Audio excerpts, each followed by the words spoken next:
Emma Sinclair had long grown accustomed to the weight of expectations, or rather, the lack of them. At 42 years old, she was the CEO of Solara Technologies, a Fortune 500 company leading the renewable energy revolution.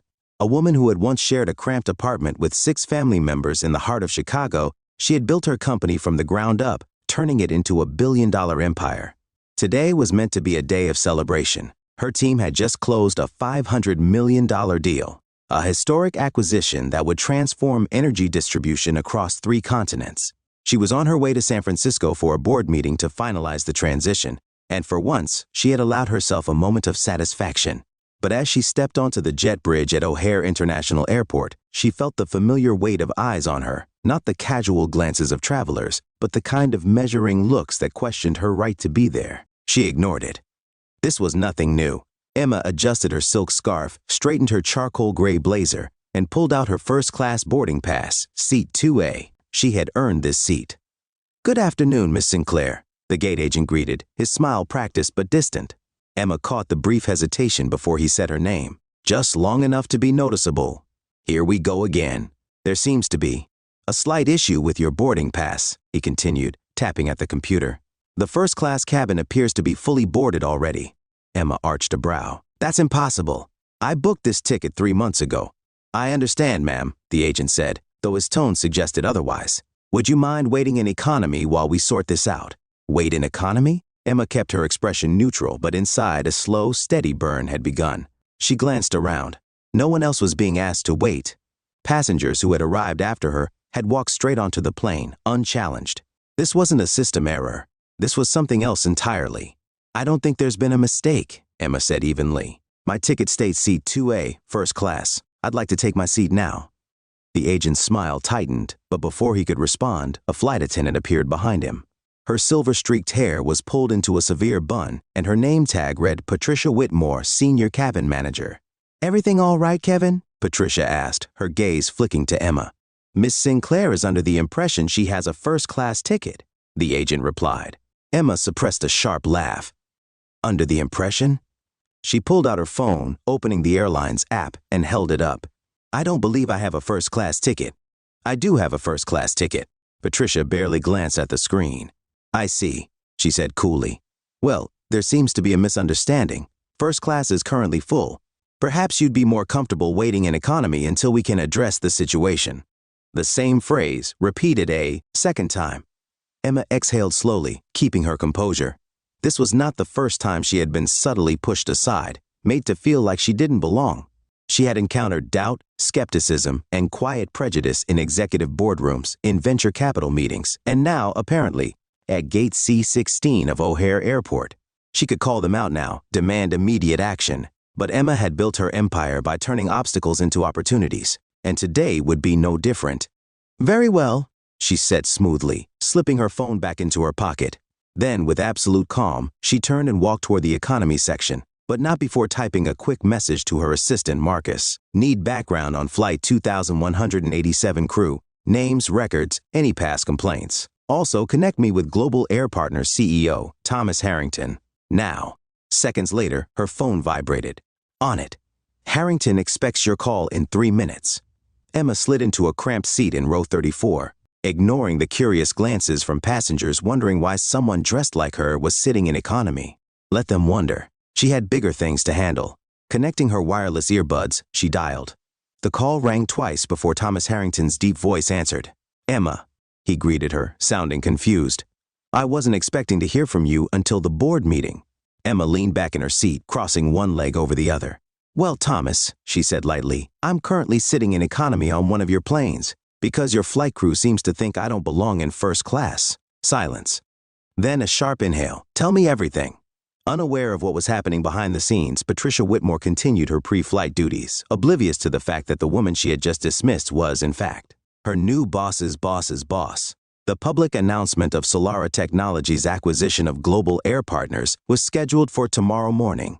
But technically, the paperwork had been finalized that morning. Emma already owned a controlling stake in the airline, and she had every intention of ensuring this would be the last time a passenger like her was treated as an afterthought. In the cockpit, the captain's voice crackled over the intercom. "Attention, cabin crew. We have a slight delay before departure. Please stand by for further instructions. In row, Emma smiled to herself. The storm was coming, but not for her. For those who had made the mistake of underestimating her, Emma Sinclair sat in the cramped seat of row 34, a stark contrast to the luxury she had paid for in first class. Outside the window, the Chicago skyline stretched toward the horizon, the morning sun casting long shadows over the airport tarmac. She should have been in seat 2A, sipping a glass of champagne, reviewing the final details of her $500 million acquisition deal. Instead, she was sitting in economy, relegated to a space where she didn't belong, not because of a system error, but because of a perception error, one made by Patricia Whitmore and her staff, and that mistake was about to cost them dearly. Emma had long ago mastered the art of patience. She knew that power wasn't always about immediate confrontation. Sometimes the most effective response was strategic silence. Her assistant, Marcus, had already begun the process. By the time this flight landed, she would have a comprehensive report on every crew member involved. Still, she couldn't ignore the steady burn of frustration simmering beneath her composed exterior. This wasn't just about her seat. It was about how people like her were still perceived, even at the height of success. She had seen this pattern before. In venture capital meetings where investors had once doubted her intelligence, in corporate boardrooms where she had been the only woman, the only black executive, and the only person asked if she was in the right place. And now, at 42 years old, as the CEO of one of the most influential tech companies in the world, she was still being asked to wait. The first-class cabin was nearly silent, insulated from the hustle and bustle of economy. Patricia Whitmore, still unaware of her mistake, moved gracefully through the space, greeting passengers with polished professionalism. Her domain, the first-class cabin, was a carefully curated environment. She had spent decades making sure it remained exclusive, pristine, and predictable. And that meant keeping certain passengers out, even when their ticket said otherwise. Patricia adjusted a tray of champagne flutes, but a nagging discomfort settled in her chest. Something about Emma Sinclair's quiet confidence felt off. Passengers who were truly out of place usually argued, flustered, or backed down completely. But this woman had done neither. Instead, she had simply walked away, with purpose. The intercom crackled to life, breaking Patricia's thoughts. Attention, cabin crew. We have a slight delay before departure. Please stand by for further instructions. Patricia frowned. Delays were bad for business. They meant restless passengers, potential complaints, and disrupted schedules. She turned toward the cockpit, preparing to check with Captain James Spencer, when she noticed something strange. Marcus Washington, a sharply dressed man who hadn't been on the passenger manifest, was standing at the entrance to first class. Patricia's stomach dropped. He wasn't an airline official. He wasn't a passenger. And yet, he stood there with absolute authority. "Excuse me, sir," Patricia said, stepping forward. "We're preparing for departure. You'll need to return to your seat." Marcus gave a polite but firm smile. "I won't be sitting down. I'm Marcus Washington, executive assistant to Emma Sinclair." Patricia blinked. The name sent a jolt through her mind. Emma Sinclair. Where had she heard that name before? Marcus reached into his sleek leather portfolio, pulling out a business card embossed with a deep blue logo. Solara Technologies. "Miss Sinclair would like a word with the flight crew," Marcus continued smoothly. Patricia took a shaky breath, glancing over at Kevin, the gate agent who had first denied Emma's seat. He looked just as confused as she felt. "I'm afraid that won't be possible," Patricia said, her voice betraying the first hints of unease. "The captain is completing pre-flight checks, and Marcus cut her off gently. "Perhaps you're unaware," he said, lowering his voice. "As of this morning, Solara Technologies became the majority shareholder of Global Air Partners." Patricia stared at him, uncomprehending. The words landed like a blow. She had spent 27 years enforcing the rules of first-class exclusivity, and in one instant, she had unknowingly disrespected the most powerful person in the airline's ownership structure. Patricia turned toward Captain Spencer, who had just stepped out of the cockpit, sensing that something was wrong. Marcus handed him the same business card. The captain's face paled. The realization hit Patricia like a crash landing. Emma Sinclair wasn't just another first-class passenger. She was their new boss's boss, and they had told her to wait in economy. Back in row, Emma glanced at her phone. A new message from Marcus. "Stage set. They're scrambling." She allowed herself the smallest, most imperceptible smile. She had learned long ago that power wasn't always about who shouted the loudest. It was about who controlled the game before the other players even realized they were playing. The captain's voice came back over the intercom. "Ladies and gentlemen, thank you for your patience. We'll be departing shortly." Emma took a calm sip of water. watching as the first-class crew moved with sudden urgency. The flight hadn't even left the ground yet, but for Patricia Whitmore and her staff, the turbulence was only just beginning. From her cramped seat in row 34, Emma Sinclair sat calmly, her face unreadable. Outside the plane's window, the tarmac glistened under the bright Chicago morning sun, but inside, tension thickened like an approaching storm. The flight should have taken off by now, yet here they were, delayed, scrambling, and all because of a choice the crew had made. A choice based not on rules, but on perception. At the front of the aircraft, Patricia Whitmore still didn't fully understand the severity of her mistake. She had been a flight attendant for 27 years, the last 12 as a senior cabin manager. She prided herself on running a tight ship, and part of that meant ensuring that first class remained exclusive. It was her domain, a carefully curated space where she knew exactly who belonged and who didn't. And today, when Emma Sinclair had approached with a first-class ticket, something about her hadn't fit the profile. The profile. Patricia never said it out loud, but she knew it was there. First-class passengers were supposed to look a certain way. They were older, typically white, dressed in custom-tailored suits or designer casual wear that whispered generational wealth. They moved with a certain confidence, the kind of ease that came from never having been questioned. And Emma Sinclair didn't fit that mold. Not because of how she dressed. Her charcoal gray blazer was just as elegant as anything worn by the men in the first-class cabin. Not because of how she carried herself. She exuded the quiet authority of a woman who belonged anywhere she chose to be. But still, Patricia's instinct had told her, she doesn't belong. And without thinking, without even questioning her own logic, she had made a split-second decision. A decision that now had the entire flight crew on edge. Michael Sloan, one of the younger flight attendants, had noticed the moment everything went wrong. He had been in the galley, preparing pre-flight champagne, when he overheard Patricia and Kevin, the gate agent, discussing the problem with C2A. Michael had looked up, expecting to see a boarding error. Instead, he saw a composed black woman holding a confirmed first-class ticket and being told ever so politely that there was a mistake. Michael wasn't new to this airline. He had been here for 5 years, and in that time, he had seen plenty of passengers redirected to economy, but almost never when their ticket was valid. And when it did happen, it was always to someone who looked like Emma Sinclair, a black woman, a person of color, someone who didn't fit the silent, unspoken template of who deserved first-class luxury. Michael had been one of the few to question it before, and each time he had been told the same thing. It's just a misunderstanding. The system flagged it. You don't understand how overbookings work. Each time, he had let it slide. Not today. As Michael stepped into the front of the cabin, he saw Patricia's stiffened posture, her fingers clutching her tablet just a little too tightly. Marcus, the sharply dressed assistant to Emma Sinclair, stood in front of them, his expression unreadable. The moment he had mentioned Solara Technologies, Michael had felt the energy shift. Even Patricia, who was usually unshakable, had gone noticeably pale. This wasn't just another passenger. This was someone with power, and they had just mishandled her spectacularly. "Miss Whitmore," Marcus said smoothly, handing over a business card embossed with Solara's logo. "I assume you understand the significance of what I just said." Patricia took the card with a shaking hand, her lips pressing into a thin line. She cleared her throat. "I was just following protocol." "Which protocol is that?" Marcus asked, his voice deceptively polite. Michael held his breath. There was no protocol, there was only the profile. From row, Emma watched the unfolding drama with clinical precision.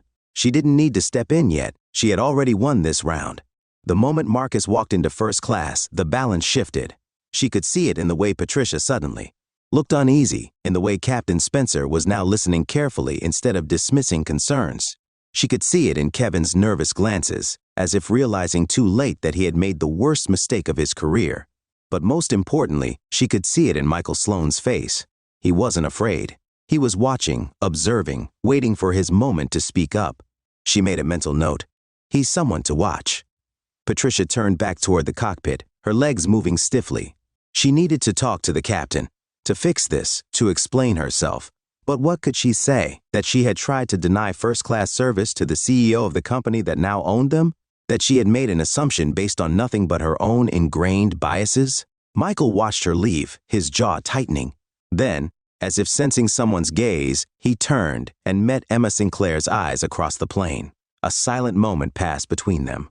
A flicker of understanding. She knew what he knew, and before he could stop himself, Michael gave her the tiniest nod, just enough to say, "I see you."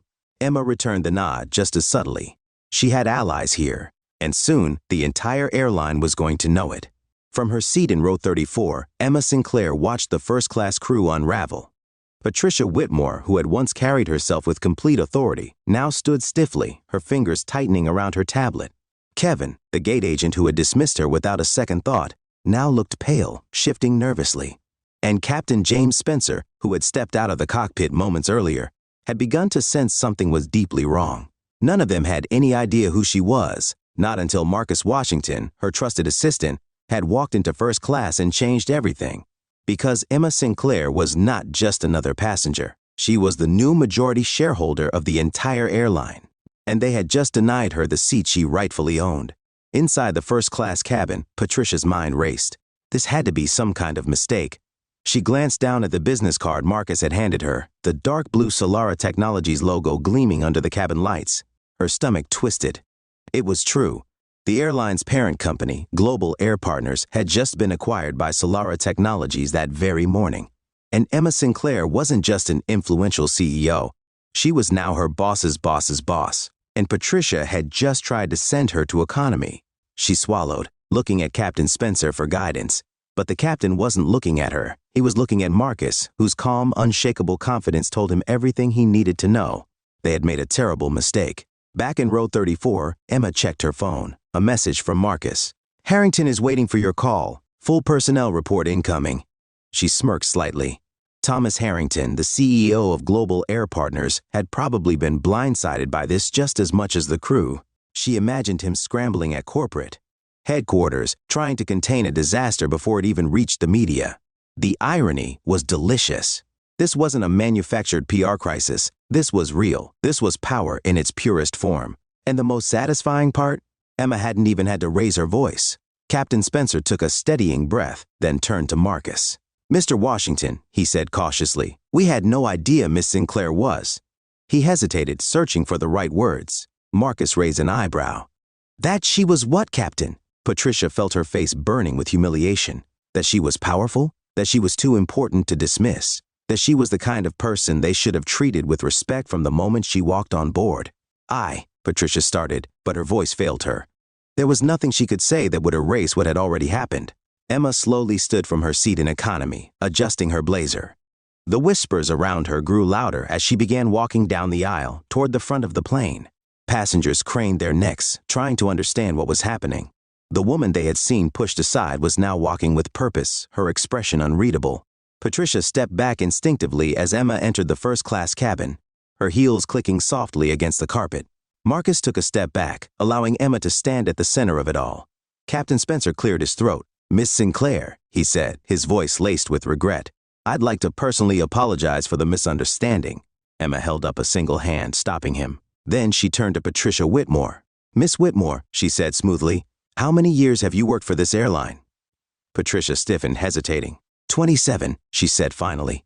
Emma tilted her head slightly. 27 years, she repeated, letting the words settle. "And in those 27 years, how many first-class passengers have you personally directed to economy due to a system error?" The silence was absolute. Patricia's breath caught in her throat. Emma's stare didn't waver. Captain Spencer shuffled uncomfortably beside them. Patricia started, then stopped. Because she knew the answer. Emma did too. Far too many. And yet, this time it had cost her. Emma exhaled slowly, then finally took her seat in 2A. Patricia, Michael, and the rest of the first-class crew stood frozen, waiting for what would come next. Then, without looking up, Emma spoke. "One more thing, Captain." Spencer straightened immediately. "Yes, Miss Sinclair?" She took a sip of the champagne Michael had nervously handed her moments ago. "By the time we land in San Francisco," she said, setting down her glass, "I expect a full personnel report on everyone involved in this incident." Patricia felt the blood drain from her face. Kevin looked ready to be sick. Captain Spencer swallowed hard. Of course," he said quickly. Emma finally looked up, her expression unreadable. "Good," she said simply. Then she picked up her tablet, crossed her legs, and settled in for the flight, as if nothing had happened at all. But everyone around her knew better, because Emma Sinclair had spoken, and when someone like her speaks, the entire system listens. Emma Sinclair sat in seat 2A, her posture poised, her face unreadable. The first-class cabin was silent, not the comfortable, luxurious kind of silence it was meant to have, but the kind that came before a storm. Patricia Whitmore, the senior cabin manager, stood rigid near the galley, her eyes darting toward Captain Spencer, who was still reeling from the realization of who they had just mistreated. Emma hadn't raised her voice, she hadn't demanded immediate action. But everyone on that flight knew what was coming. And as the aircraft prepared for takeoff, one thing was certain, the real turbulence wouldn't be in the air. It would be on the ground, when they landed in San Francisco. Emma adjusted her tablet on the tray table, pretending to be absorbed in her pre-flight briefing. But in reality, she was waiting. Her phone, still in her lap, buzzed silently. A message from Marcus Washington, her executive assistant. "Harrington is on the line, ready when you are," she smirked. Thomas Harrington, the CEO of Global Air Partners, had no idea his morning was about to be ruined. She connected the call through her wireless earbuds, keeping her expression neutral. "Harrington," came his gruff voice from the other end. "Emma, I wasn't expecting you until the board meeting." Emma took a slow sip of her champagne, then placed the glass down with deliberate precision. "Well, Thomas," she said smoothly, "plans change. I assume you've seen the personnel report Marcus sent over?" There was a pause long enough to confirm he had. A sharp inhale. Then in a forced calm voice he said, "I have." "Good," Emma replied, crossing her legs. "Then you already know that your airline just told its majority shareholder to wait in economy." Silence. "Then, Jesus Christ," Harrington muttered. Emma allowed herself a small smile of satisfaction. "Emma," Harrington said quickly, now shifting into damage control mode, "I want to assure you, this is unacceptable. I'll handle it personally." "I'm sure you will," Emma said, her voice smooth as glass. "But I'm not looking for apologies, Thomas. I'm looking for action." A sigh. Then, the predictable corporate diplomacy. "Of course, whatever you need." Emma leaned back against the plush first-class seat, letting the weight of his discomfort settle between them. "I need names," she said. "Names?" Harrington asked cautiously. "The names of every executive responsible for hiring and training staff like Patricia Whitmore," Emma said, her voice clipped but calm. "I want to know who sets the culture that allowed this to happen." Harrington hesitated. "Emma," he started carefully. "I don't think," she cut him off. "This isn't up for debate," she said, her tone sharpening. "I own 51% of this company, Thomas. That means I don't need to ask." Harrington exhaled slowly. "I'll have the information to you before you land," he said finally. Emma allowed herself one last knowing smile. "Good," she said. "Oh, and Thomas?" "Yes?" "When I walk into that boardroom tomorrow, I expect you to be prepared." And with that, she ended the call. Patricia watched from the galley, a knot of dread forming in her stomach. She had spent years perfecting her control over the first-class experience, making sure it was just the way she wanted. But now, she felt that control slipping away. Michael Sloan, the young flight attendant, had seen the shift too. He had watched Emma from the moment she boarded, not just because of how she carried herself, but because he knew something was different about her. And when she had stood her ground, when she had made that call, when she had silently dismantled an entire power structure with nothing but a conversation, he had known. She wasn't just another passenger, she was something else entirely, and whatever happened next, he wanted to be on her side. As the plane finally lifted off, soaring into the clouds, Patricia found herself unable to breathe easily. Because no matter how high they climbed, she knew the real fall was coming. And when they landed in San Francisco, there would be no seatbelt tight enough to soften the crash. The cabin of Flight 2187 had never felt so uneasy. First class, a space usually filled with calm confidence and quiet luxury, was now thick with tension. Emma Sinclair sat in seat 2A, her expression unreadable, but her mere presence was a silent storm. Patricia Whitmore, the senior cabin manager, stood near the galley, her face pale, her fingers gripping her tablet tightly. Kevin, the gate agent, was probably still reeling from the realization of his career-altering mistake. And Captain James Spencer? Even from her seat, Emma could sense he was calculating how to contain this before it escalated further. But the truth was, it was already out of their control. Michael Sloan, the young flight attendant, moved quickly through the aisle, refilling champagne glasses, offering warm smiles, but the tension in his shoulders betrayed him. He wasn't alone. Passengers in first class, some of the most powerful business figures in the country, had noticed the shift. They weren't used to seeing flight attendants this nervous. A man in seat 3D, a hedge fund manager judging by his branded fleece vest, frowned as he glanced at the crew. "Everything all right up here?" he asked, his voice casually skeptical. Michael forced a polite smile. "Of course, sir. Just handling a minor adjustment." The hedge fund manager didn't look convinced, and neither did the executive woman in 1C, who kept glancing between Emma and Patricia. Sensing the quiet but undeniable power struggle playing out before them, something was happening. but no one knew exactly what it was, except for Emma. Near the galley, Patricia felt a drop of sweat roll down her back. This wasn't how things were supposed to go. She had spent years ensuring first class was a space for the right kind of people, and today she had done what she always did, protected the cabin from someone she thought didn't belong. But she hadn't realized who she was dealing with. Emma Sinclair wasn't just a passenger with a first-class ticket. She was the most powerful person in the airline's ownership structure, and Patricia had dismissed her without a second thought. Now the weight of her own assumptions pressed down on her. Had she done this before? She didn't have to ask. She knew the answer. And now, for the first time in her long career, she wasn't the one holding the power. She was the one waiting for judgment. Inside the cockpit, Captain Spencer sat with his hands clenched tightly around the controls, pretending to focus on the flight path. But his mind was somewhere else entirely. Emma Sinclair. He had spent 15 years at this airline. He had met CEOs, celebrities, high-profile investors, but none had unsettled his crew like this woman had. And she hadn't even done anything yet. No shouting, no public confrontation, no dramatic demands. Instead, she had made one phone call, and suddenly the crew was nervous. The whispers among flight attendants had shifted from annoyance to fear. And now, first-class passengers, the ones who never had to think twice about whether they belonged, were starting to question what was happening too. This was a problem. A problem that, by the time they landed, would no longer be contained to this plane. Emma took a slow sip of her champagne, watching it all unfold. She didn't need to say a word, because the crew's panic was saying everything for her. She noticed the small things, the way Michael Sloan moved carefully, avoiding eye contact with Patricia. The way Kevin, the gate agent, hadn't dared look her way since she boarded. The way Patricia kept glancing at her tablet, as if it held the answer to a way out of this mess. But there was no way out. Emma had spent her entire career dismantling systems designed to keep people like her out. And today, on this flight, she had watched that system crumble in real time. She set her champagne glass down.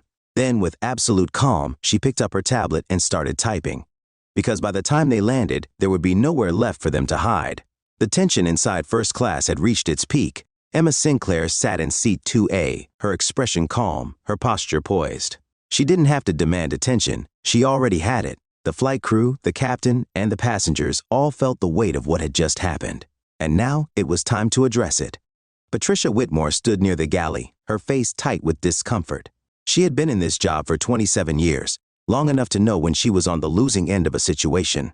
Kevin, the gate agent, had disappeared, no doubt hoping to avoid accountability. Michael Sloan, the young flight attendant, hovered nearby, clearly torn between doing his job and watching the fallout unfold. And Captain Spencer? He had just left the cockpit, his expression carefully neutral, but his tight grip on his hat gave him away. Emma didn't look up immediately. She continued typing on her tablet, as if she had all the time in the world. Then finally she placed it down, folded her hands, and met Captain Spencer's gaze. "Captain," she said, her voice even but firm, "you wanted to speak with me?"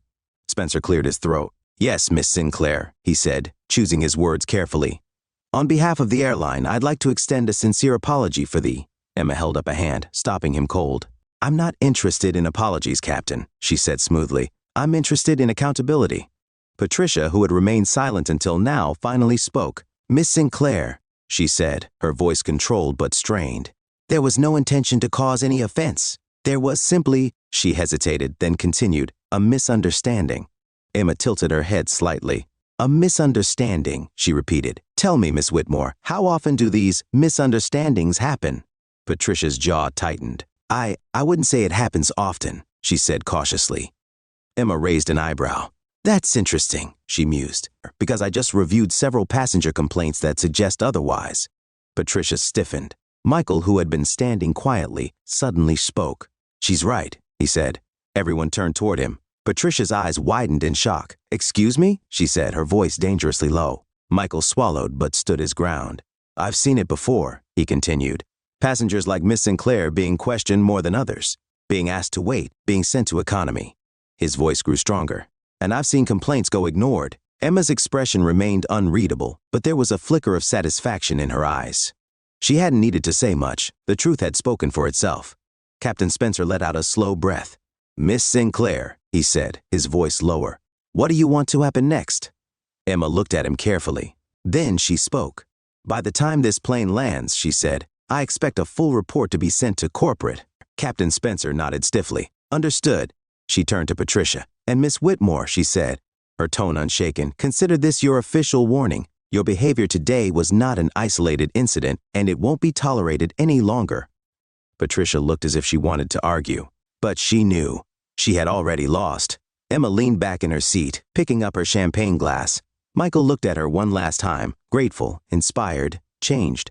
As the plane continued toward San Francisco, one thing was clear. This wasn't just a flight. It was the start of a reckoning. The tension in first class had shifted. Before, it had been quiet panic, an unspoken fear of consequences. Now, it was something different, a realization, a slow, dawning understanding that everything they thought they could control had slipped away. Emma Sinclair had seen this happen before. She had watched entire boardrooms crumble when confronted with their own failures. And today, it was no different, because now the truth was out in the open, and there was no way to take it back. Patricia Whitmore stood frozen, her face pale. She had spent decades crafting her reputation as one of the most respected senior cabin managers in the airline. She prided herself on running a flawless first-class experience, knowing exactly who belonged and who didn't. And now, with one flight, one decision, one miscalculation, she was watching it all unravel. Michael Sloan, the young flight attendant, had spoken. He had broken the silence that had protected people like Patricia for years, and the moment those words left his mouth, everything changed. I've seen it before, Michael had said, his voice clear, unwavering. Passengers like Miss Sinclair, black, people of color, women who didn't fit the usual mold of first class, were treated differently. They were questioned more, redirected, asked to wait. They were made to feel like they didn't belong. Michael's words had hung in the air, impossible to ignore. And now, no one could deny the truth. Patricia, for the first time in her career, felt the weight of her choices. Emma sat calmly, her expression unreadable. She had let the silence do the work, let them sit with their discomfort. Then, finally, she spoke. This isn't about one mistake, she said, her voice smooth but firm. It's about a pattern. She turned her gaze to Patricia, her eyes sharp. How many times have you done this before? She asked. Patricia opened her mouth, but nothing came out, because she knew the answer, and so did Emma.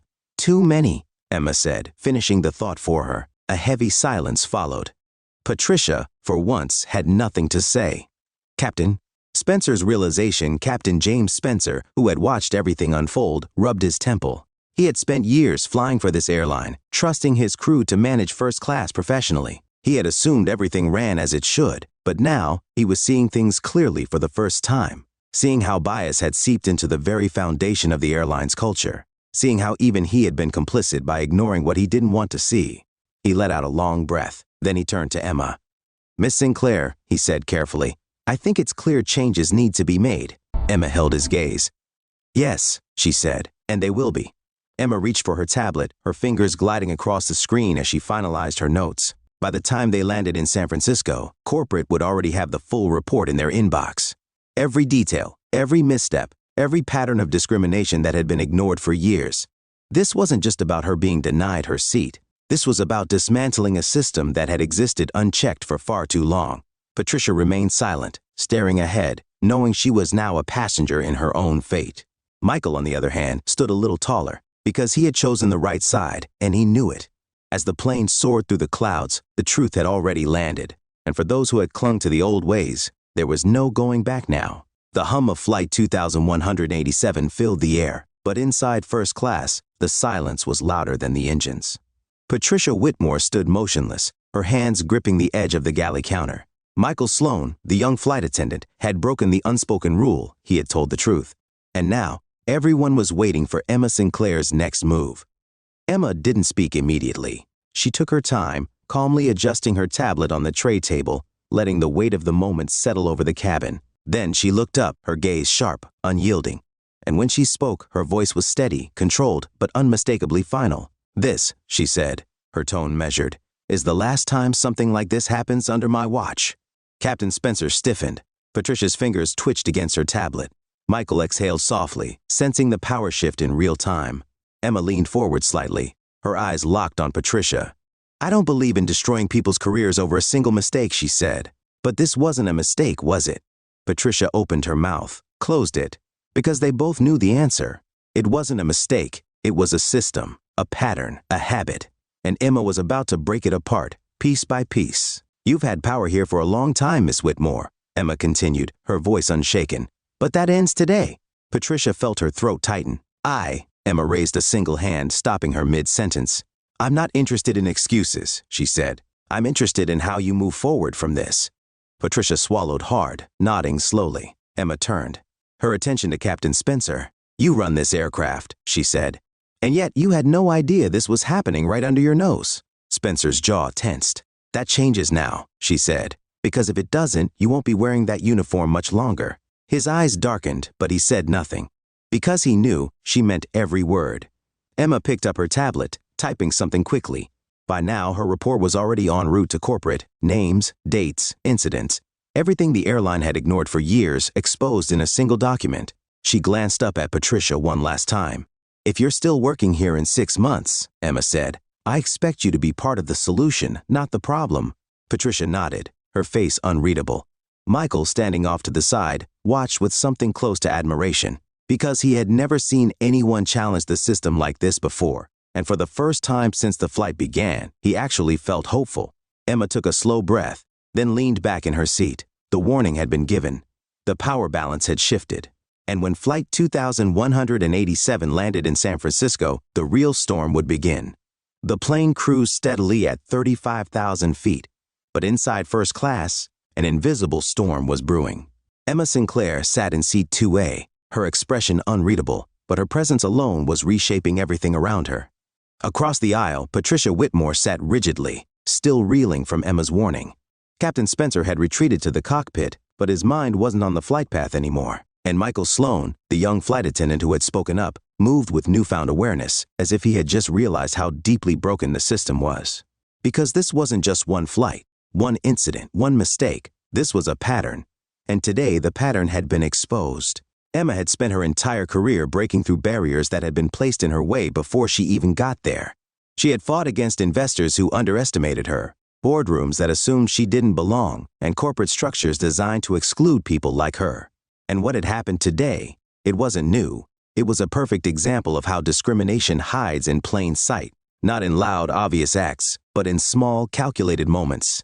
The hesitation before calling her by name. The refusal to look at her ticket when she presented it. The automatic assumption that she belonged in economy, not first class.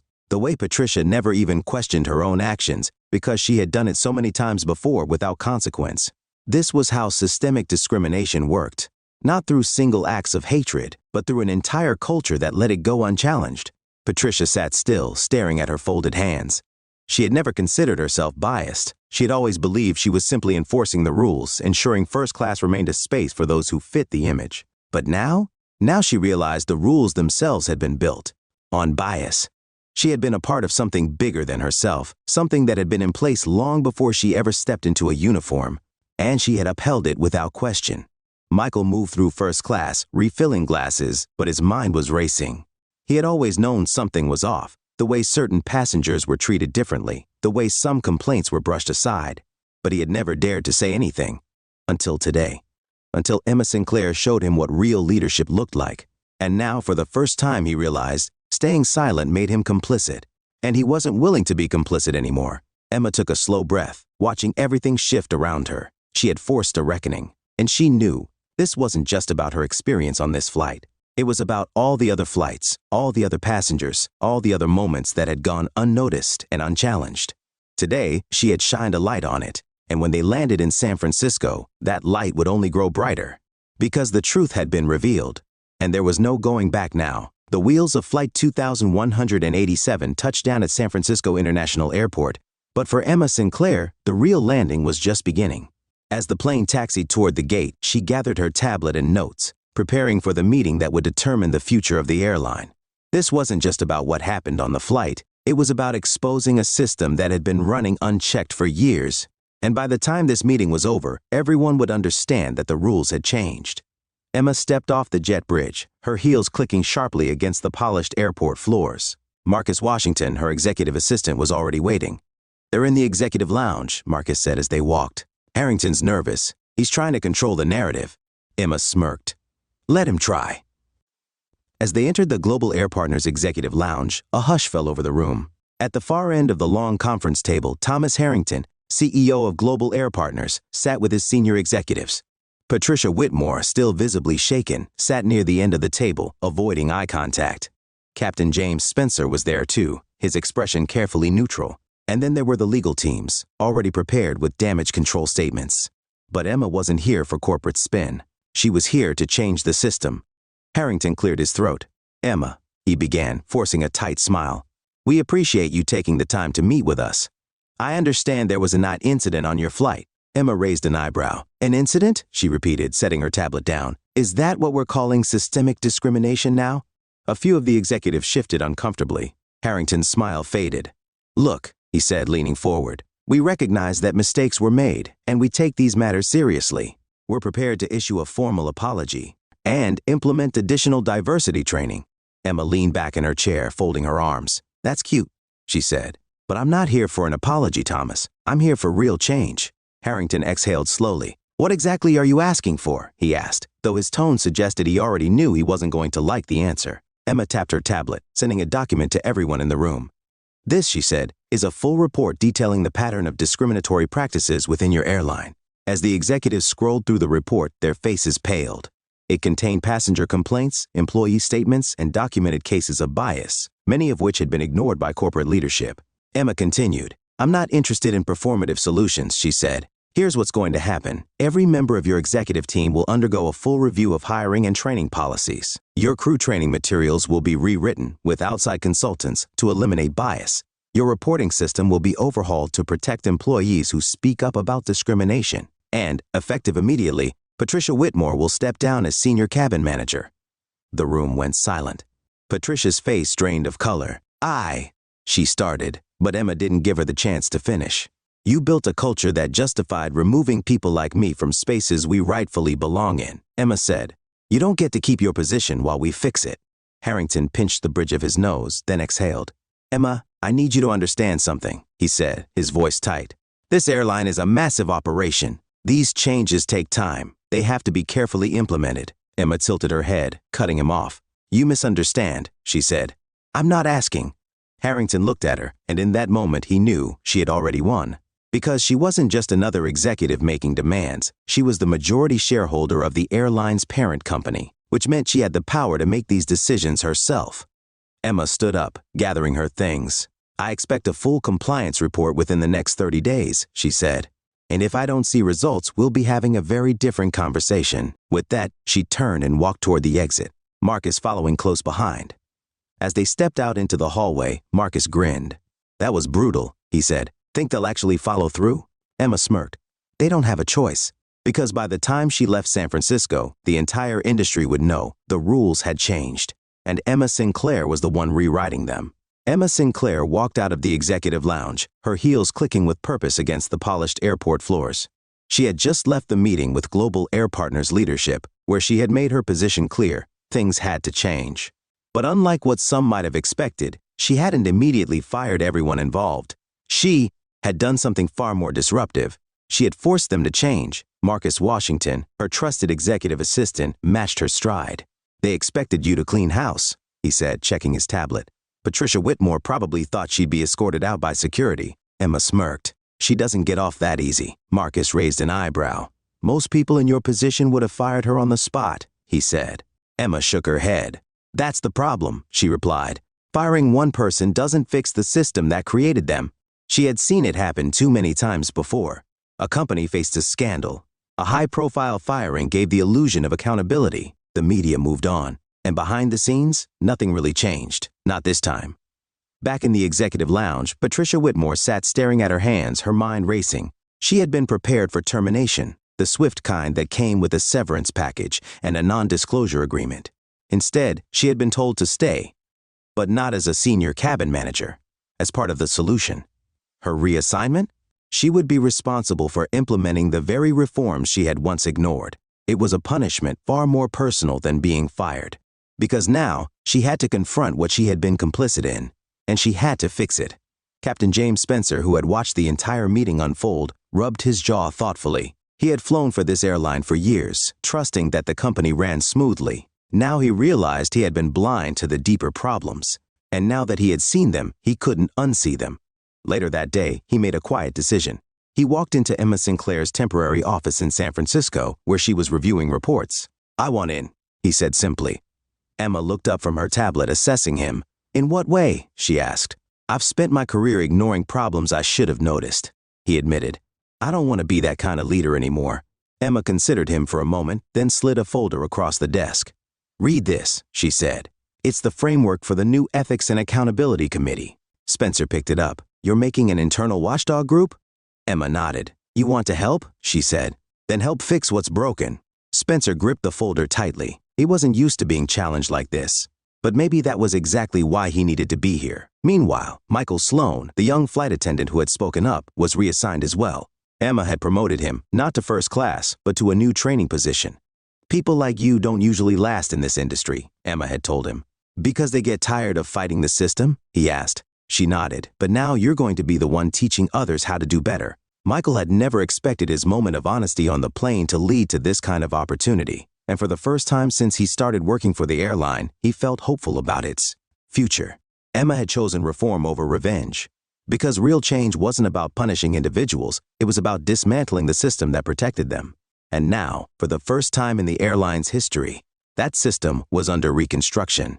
As she stepped out of her office, she glanced at Marcus. "This is just the beginning," she said.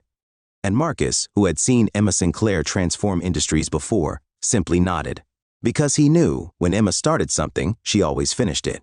The morning air in San Francisco was crisp, but inside Global Air Partners headquarters, the atmosphere was thick with tension. Emma Sinclair stood at the front of the executive boardroom, her expression calm but firm. She had already made her demands clear. Now, it was time to ensure the change wasn't just temporary, but permanent. Executives filled the long glass-walled conference room, their expressions ranging from uneasy to outright skeptical. Among them were Thomas Harrington, CEO of Global Air Partners, looking as if he had aged 10 years overnight. Patricia Whitmore, the former senior cabin manager, sitting stiffly at the far end of the table, still grappling with her new role in reforming what she had helped enforce. Captain James Spencer, reviewing notes on the new ethics and accountability structure he had surprisingly agreed to oversee. Michael Sloan, the flight attendant who had spoken up, now wearing the badge of a newly promoted training leader. And then there was Emma, the woman who had forced them all to confront the truth. She tapped her tablet, sending out documents to everyone in the room. "This," she said, "is the blueprint for how we rebuild this airline." The executives began scanning through the document, and within seconds their faces shifted from surprise to disbelief.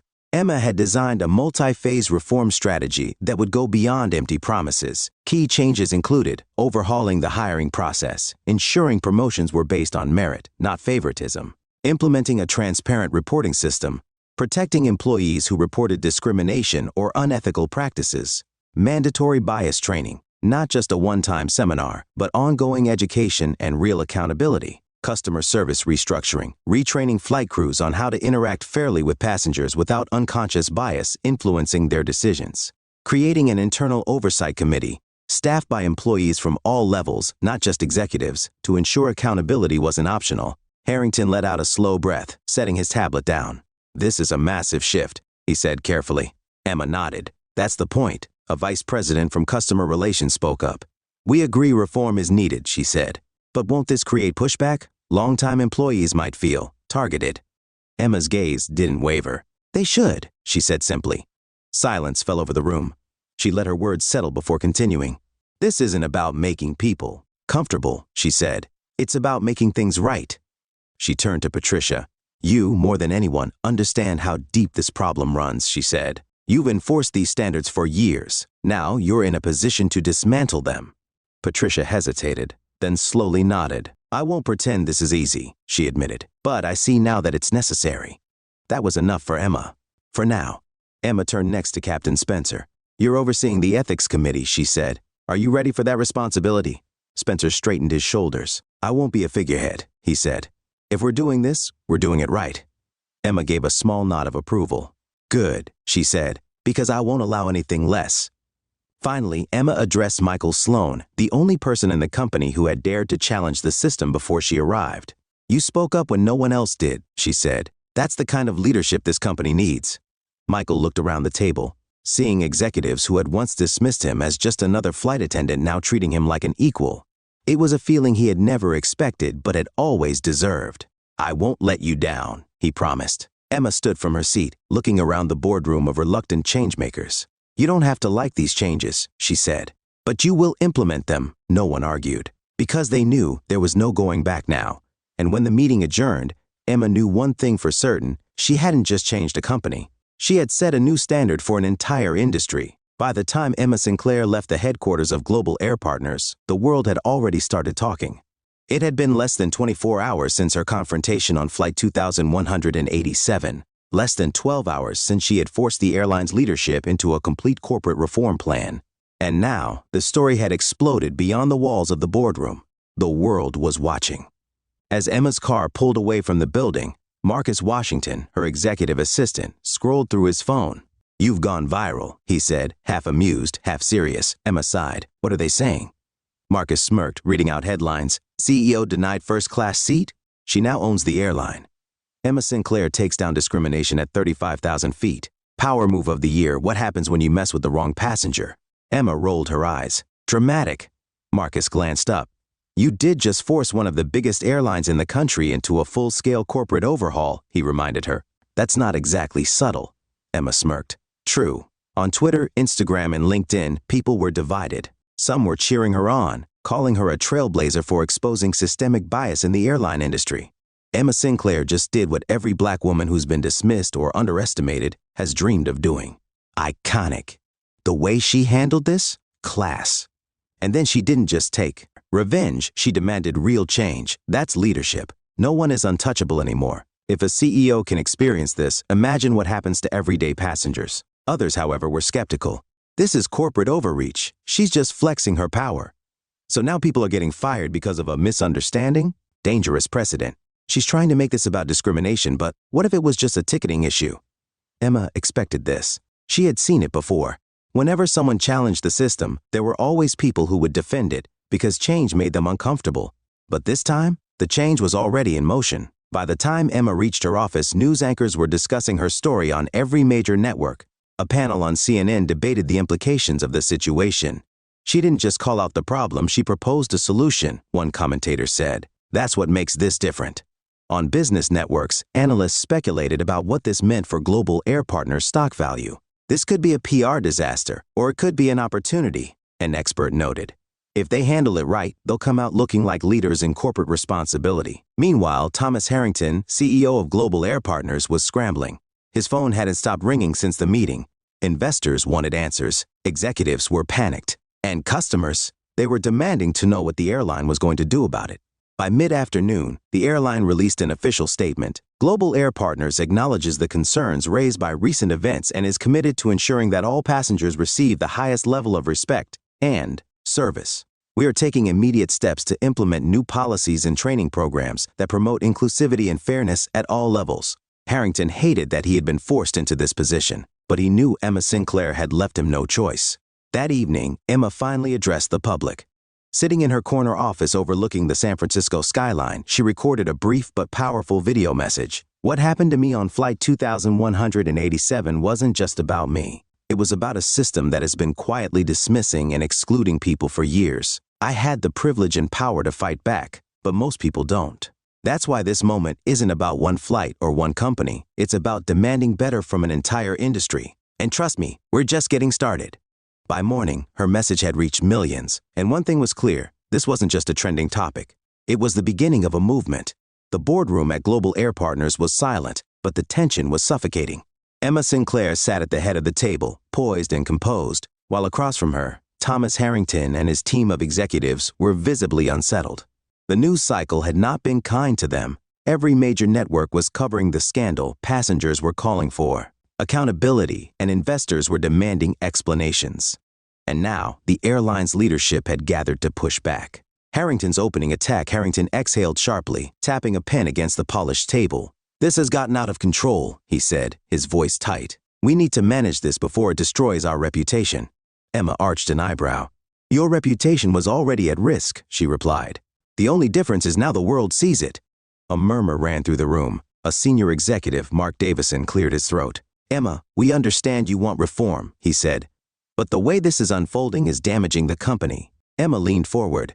"You mean it's damaging your ability to keep things the way they were?" Davison shifted uncomfortably, but didn't deny it. Another executive, Susan Caldwell, spoke next. This is a delicate situation, she said, choosing her words carefully. By forcing immediate policy changes, you're making employees feel attacked rather than supported. Emma sighed inwardly. She had heard this argument too many times before. It was the same tired excuse used to slow down progress, to make change optional instead of necessary. She straightened in her seat. If they feel attacked, she said, it's because they're being forced to confront the biases they've ignored for years. Susan pressed her lips together, but Emma didn't stop. You don't get to ask for comfort when people have been made to feel unwelcome in their own workplace, she continued. You don't get to delay change just because some employees are uncomfortable with accountability. Harrington set his pen down, his frustration barely contained. This is a business, he said coldly, not a social movement. Emma tilted her head slightly. Interesting, she said. Because when I invested in this company, I was under the impression that inclusion and fairness were good for business. She let her words hang in the air before continuing. If you disagree, Thomas, then perhaps I should take this conversation directly to the shareholders. Harrington's jaw clenched. He knew what she was implying. She wasn't just another executive in the room, she was the majority shareholders' representative. If she took this fight to the board, he wouldn't just lose control of the conversation, he might lose his job. For the first time since the meeting began, the room was completely silent. The executives exchanged glances, realizing that Emma wasn't here to negotiate. She had the power, the public support, and the evidence, and she was going to see this through. Finally, Harrington exhaled sharply, leaning back in his chair. What exactly do you want? He asked, his voice lower now, less confrontational. Emma tapped her tablet, sending another document to their screens. This is the updated corporate accountability plan, she said. And you're going to implement it without delay. One by one, the executives reviewed the document, their expressions shifting. Because now they understood they had no choice. The system was changing with or without them, and Emma Sinclair was the one leading the charge. Emma Sinclair stepped out of the Global Air Partners boardroom, her posture unwavering, her expression unreadable. The meeting had gone exactly as she had expected. Resistance, denial, and finally, reluctant agreement. She had forced the airline's leadership to accept her changes, but she knew one thing for certain. This wasn't the end of the fight. Marcus Washington, her executive assistant, fell into step beside her. They gave in, he said, checking his tablet. At least officially. Emma gave a small, knowing smile. Giving in and following through are two very different things. Marcus sighed. You think they'll try to slow walk the reforms? Emma didn't have to think. She knew. The airline's leadership wasn't done fighting her. They would sign off on the policies because they had no choice. But behind closed doors, they would look for ways to delay, water down, and quietly undermine every change she had just forced through. That was the real battle ahead. By the time Emma reached her office, the backlash had already begun. Emails were pouring in from executives who claimed that the policy changes were too aggressive and that employees needed more time to adjust. Others argued that the new hiring policies, which eliminated favoritism and forced transparency, were disruptive to the company's culture. And of course, some employees were furious.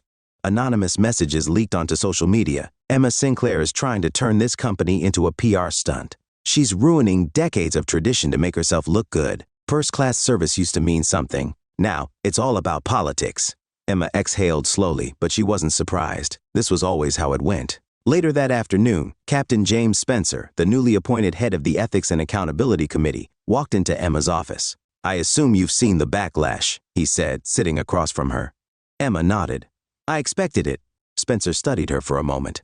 They're trying to push back in quiet ways, he admitted. I've already had 2 captains tell me they plan to wait and see before taking the new policies seriously. Emma folded her hands. That's why I need you, she said. You're the bridge between the old system and the new one. They trust you. Spencer sighed. I know. And that's why this is going to be harder than you think. Emma leaned forward. I don't need it to be easy, she said. I need it to be done right. Spencer nodded. Then we'll make sure of it. The next morning, Emma did something the airline hadn't expected. She called a press conference. Standing in front of dozens of reporters, she made her position clear. Change isn't optional. It's necessary.